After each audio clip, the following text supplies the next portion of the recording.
Everyone, আজকে আমরা আসছি হচ্ছে ডলার এক্সচেঞ্জ করাইতে। ডলার না, আমি কাতারিয়ান রিয়াল, ঠিক আছে।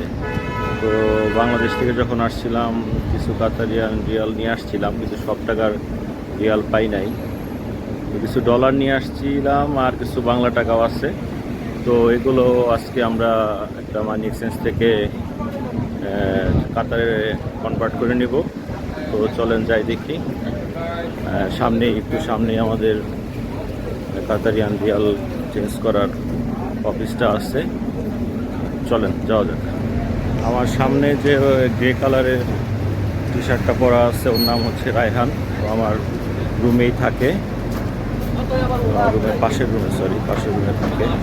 তো ও কিছু ডলার বা টাকা এক্সচেঞ্জ করবে। চলেন যাই, একসাথে চেঞ্জ করে আসি। আমরা চলে আসছি, এটা হচ্ছে ইসলামিক এক্সচেঞ্জ। আর আমি যেখানে থাকি, আমার মেস, ওইটা হচ্ছে আপনার দোহা নাজমা বলে, নাজমা। একটা বিল্ডিংয়ের দোতলায়, আমরা একটা রুমে প্রায় 8-9 জন থাকি। ঠিক আছে, চলেন ভিতরে ঢোকা যাক। আচ্ছা, আমার তো কার্ড করা হয়নি এখনও, আমি কার্ড করি না, যে কারণে আমি এক্সচেঞ্জ করতে পারবো না। তো রায়হান ভাই, ওনার কার্ড করা আছে, উনি ডলারগুলো এক্সচেঞ্জ করবে, ওনার কাছে আমি দিয়ে দিতেছি, উনি এগুলো এক্সচেঞ্জ করে দিবে আর কি আমাকে। $150 আর টাকা, বাংলা টাকা হচ্ছে 8,000 না? আমার 7,000। আমার 7,000। আপনার 7,000 কত? 35,171, 33 টাকা 57 পয়সা। 35, 35 টাকা 57 পয়সা। 35 টাকা 57 পয়সা পাবেন, মানে 1 রিয়াল। তো মানে বাংলাদেশের থেকেও বেশি। বাংলাদেশে আমরা কিনেছিলাম হচ্ছে 34 টাকা, তো এখানে 35 টাকা 57 পয়সা, মানে প্রায় 1.5 টাকা করে বেশি দাম নেবে তারা। এখানে আমাকে রেকর্ড করতে না করতেছে, যে কারণে আর রেকর্ড করতে পারতেছি না। ঠিক আছে, বাইরে গিয়ে আমরা আবার কথা বলবো। আচ্ছা, আমরা টাকা এক্সচেঞ্জ করে বেরোয় গেছি। আমি পাইছি হচ্ছে 214 টাকা 8,000 টাকায়, 24 টাকা, 224 টাকা 8,000 টাকায়। ঠিক আছে, 8,000 বাংলা টাকায় কাতারিয়ান রিয়াল 214। আর এখন আমরা যাব হচ্ছে হায়াত নামে একটা পার্ক আছে, এখান থেকে প্রায় 2.9 কিলোমিটার দূরে।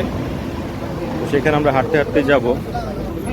আমি আর আমার যে পাশের রুমমেট রায়হান, আমরা দুইজনে প্রতিদিন সন্ধ্যায় হাঁটি। তো প্রায় প্রতিদিনই আমরা 7-8 কিলোমিটার হাঁটি। রাস্তাঘাট চেনার চেষ্টা করি, মানে হাঁটলে ভালোই লাগে, বড় বড় রাস্তা। আর এখানে একটা জিনিস আছে, সেটা হলো যে গাড়ির থেকে, মানুষের থেকে গাড়ি বেশি, তাই না? প্রচুর গাড়ি, হ্যাঁ প্রচুর গাড়ি। আর রায়হান ভাই, চলেন তাহলে কই যাবো আমরা? আমরা টাকা এক্সচেঞ্জ করার পর আমরা যাচ্ছি এখন হায়াত পার্ক নামে একটা পার্ক আছে, বাইশো। আমরা হেঁটে হেঁটে যাচ্ছি ওইখানে। চাইলে আমরা গাড়ি নিয়ে যেতে পারতাম, বাট আমরা হাঁটতেছি। কারণ গাড়ি নিলে কেমন ভাড়া আসতো? গাড়ি নিলে 10-15 টাকা বা 10-15 রিয়াল আসতো, তাই না? রিয়াল আসতো। বাট আমরা হেঁটে যাচ্ছি কারণ আমরা পরিবেশটা দেখা, রাস্তাঘাট চেনার জন্য হাঁটতেছি। নিজের শরীরেরও উপকারী হচ্ছে, জগিং হচ্ছে, ভালো হচ্ছে। আমাদের জন্য সবাই দোয়া করবে। ঠিক আছে, সিগন্যাল ছেড়ে দিচ্ছি, চলে না পারবে। লোকেশনটা একটু দেখেন। হ্যাঁ হ্যাঁ, ঠিক আছে।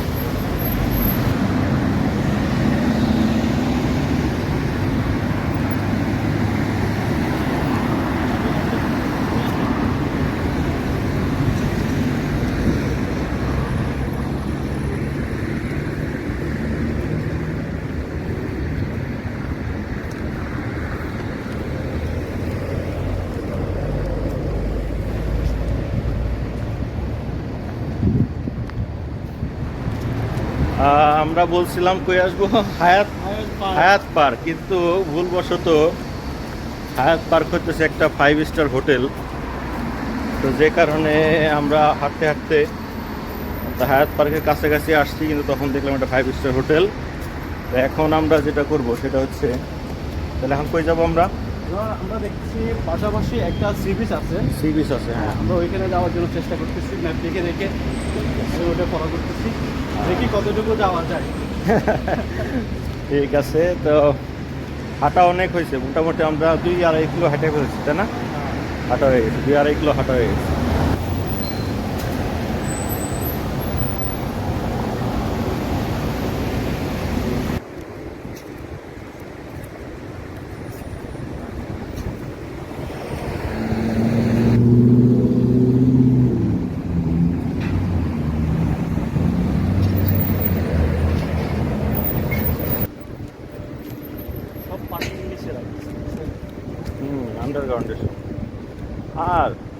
মেট্রোগুলো দেখছো এক একটা 2-3 তলা, মানে আমাদের বিল্ডিংগুলো যে হয় বাংলাদেশে 10-11 ফুট হাইট, এরকম 3 তলার সময় এক একটা ফ্লোর, মানে 3 তলা সমান একটা ফ্লোর, এরকম মানে 3টা ফ্লোর, মানে প্রায় 8 থেকে 9 তলা।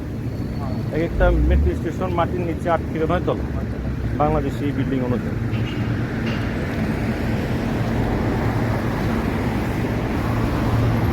এই জায়গায় এসে একটু কাতারের ফিল্ডটা পাইলাম।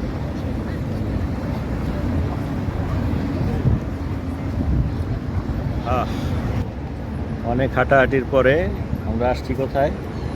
আব্দুল বিন Zahid Al Mahmud Islamic cultural park, না কালচারাল সেন্টার।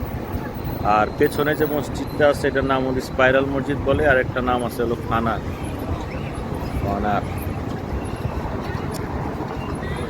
একটা ট্রেন যাচ্ছে। এখানে আসলে আরবদের ঐতিহাসিক ঐতিহ্য সবকিছু দেখা যায়। এখানে আমরা ভেতর দিয়ে আসার সময় একটা মানে শপিং মলের মতো, কিন্তু আমাদের বাংলাদেশের মতো বড় কোনো না, মাল্টি স্টোরেজ কোনো বিল্ডিং নাই, যেরকম নিচু মানে আরবের যে ঐতিহ্য এরকম 1 তলা 2 তলা বিল্ডিং, পুরনো বিল্ডিং এগুলো সব। প্রায় দেয়ালগুলো মনে করেন যে 10-12 ইঞ্চি মোটা। এখানে একটা শপিং মল, শপিং করারও জায়গা, আবার অনেক রেস্টুরেন্টও আছে। এখানে ভেতরে কাতারিয়ানরা বা অ্যারাবিয়ানরা এখানে বসে খাওয়া দাওয়া করে, পরিবার নিয়ে আড্ডা টাড্ডা দেয়। তো ভেতরে রাস্তার মধ্যে এসি লাগানো, তাই না? রাস্তার মধ্যে এসি লাগানো, রাস্তার মানে উপরে আপনার যে জালি টাইপের এক ধরনের ম্যানহোলের মতো এরকম লাগানো আছে, ওই দিক দিয়ে বাতাস বের হয়, ঠান্ডা বাতাস। তো আমরা তো প্রথম অবাক হয়ে গেছিলাম যে সাথে সাথে একদম ঠান্ডা বাতাস, এটা কোত্থেকে আসতেছে ঠান্ডা বাতাসটা। এটা ঘোড়ার গাড়ি, স্টেলে ঘোড়া নাই, ঘোড়া ছাড়া ঘোড়ার গাড়ি। ঠিক আছে, তো আপনারা যারা কাতারে আসবেন তারা অবশ্যই কাতারিয়ান রিয়াল নিয়ে আসবেন, নাকি বাংলাদেশ থেকে কাতারিয়ান রিয়াল নিয়ে আসবেন। বাংলা টাকা কিছু আনতে পারেন। আরেকটা জিনিস আপনাদের সাথে শেয়ার করি, সেটা হচ্ছে যে আপনি যখন এয়ার টিকিট কাটবেন, বিমানের টিকিট কাটবেন, তখন আপনি যে দেশের কি বলে ট্রানজিট থাকবে, ওই দেশীয় কিছু মুদ্রা 1-2 হাজার টাকা নিয়ে আসবেন। সেটা কি হয়, আমি যখন বাংলাদেশ থেকে চেন্নাইতে আমার ট্রানজিট ছিল, চেন্নাইতে নামার পরে আমার খুব ক্ষুধা লাগছিল। ক্ষুধা লাগার পরে আমি তো মানে আমার কাছে ডলার আছে, বাংলাদেশি টাকা আছে, আর কাতারিয়ান রিয়াল আছে। তো চেন্নাই যে এয়ারপোর্টটা, ওইখানে বিদেশি কোনো কারেন্সি চলে না, আপনার এআই লাগবে, রুপিতেই কেনাকাটা করতে হবে। তো ক্ষুধা লাগার কারণেও আমি ওইখান থেকে কিছু কিনতে পারি না, কিছু খাইতেও পারি না। এটা অনেক দুর্ভাগ্যজনক আর কি। তো এটা থেকে মনে হলো যে আপনি যে দেশেরই ট্রানজিট পাবেন, ওই দেশেরও কিছু মুদ্রা রাখবেন, তাহলে আপনি ওই দেশে নামার পরে কিছু কেনাকাটা বা কিছু খাওয়া দাওয়া করতে পারবেন। তো বিশেষ করে আপনারা যেখানেই যান সেই দেশেই মুদ্রাই কেনার চেষ্টা করবেন, আর সাথে ডলার, টাকা এই দুইটাও রাখবেন, কারণ অনেক সময় বিপদ আপদ হয়। হ্যাঁ, আপনি যখন বাংলাদেশে ব্যাক করবেন তখন আপনার 2-4-5 হাজার বাংলা টাকা থাকলে সেটা আপনার সুবিধা হবে। আপনি যখন ব্যাক করবেন তখন এটা আপনার কাজে লাগবে। আর ডলারটা যদি আপনি এয়ারপোর্ট থেকে ঘুরাই দেয় আপনাকে কোনো কারণে, ধরেন আপনি ভিসা হয়েছে, ভিসায় আপনি ইমিগ্রেশন ক্রস করতে পারেন না, সেই ক্ষেত্রে দেখা যাবে যে আপনি আবার ব্যাক করা লাগছে কোনো অ্যাক্সিডেন্টলি, তখন আপনার ডলারটা কাজে লাগবে, বা যে কোনো অ্যাক্সিডেন্টে আপনি ডলারটা বেশি কাজে লাগাতে পারেন। আর যেটা হচ্ছে আমরা যে এক্সচেঞ্জ করলাম, মানি এক্সচেঞ্জ, এইখানে আমরা বাংলাদেশের থেকেও কম টাকা পাইছি। ঠিক আছে, বাংলাদেশে আমরা 34 টাকা করে কাতারিয়ান রিয়াল কিনছিলাম, এখানে আমরা পাইছি হলো 35 টাকা 57 পয়সা। ঠিক আছে, আর আমার যেহেতু এখনও কার্ড হয় নাই, আমি আসছি 2 দিন হয়েছে, আর রায়হান ভাই আসছে প্রায় 7 দিন। তো রায়হান ভাইয়ের কার্ড হয়ে গেছে, যে কারণে রায়হান ভাইয়ের মাধ্যমে আমি কিছু বাংলা টাকা, যে আমার 8,000 ছিল সেটা আমি চেঞ্জ করছি। ঠিক আছে, তো এখানে আমি 8,000 টাকা চেঞ্জ করে কয় টাকা পেলাম? 224 টাকা, 224 টাকা। আর আমার ডলারগুলো রয়ে গেছে আমার কাছে, ডলারগুলো ভাঙাই নেই, কারণ একটা লিমিট থাকে হয়তো একটা কার্ডের পারপাস, তো যে কারণে আমরা ভাঙাইতে পারিনি আগে। তো এইখানে আমি যেখানে আসছি এটা হচ্ছে কি পানার আব্দুল বিন সাইদ আল মাহমুদ পার্ক। তো এই পার্কেরই একটু দূরেই, মোটামুটি 1 কিলোমিটার দূরেই দেখেন আমাদের ইয়া আছে সমুদ্র, হ্যাঁ, সমুদ্র আর কর্নিশ যে একটা জায়গা আছে যেখানে আপনার আইকনিক বিল্ডিংগুলো দেখা যায়, আইকনিক টাওয়ারগুলো, কাতারের যে আইকনিক টাওয়ার ওগুলো দেখা যায়। ওইখানে আমরা কালকে হয়তো যাব, নেক্সট ব্লগে আমরা ওগুলো দেখানোর চেষ্টা করব আপনাদের সাথে, আর নতুন কোনো তথ্য দেওয়ার চেষ্টা করব, ঠিক আছে? তো এই হচ্ছে আমাদের আজকে ব্লগ এই পর্যন্তই, আপনারা আমাদের সাথে থাকবেন। তো আশা করি যে আরও ভালো কিছু ইনফরমেশন আপনাদের দিতে পারবো। তো রায়হান ভাই কিছু বলার থাকলে বলেন। আজকের মতো সবাই ভালো থাকবেন, ইনশাল্লাহ দেখা হবে নেক্সট ভিডিওতে, আবার দেখা হবে। ঠিক আছে, ভালো থাকবেন সবাই, বিদায়।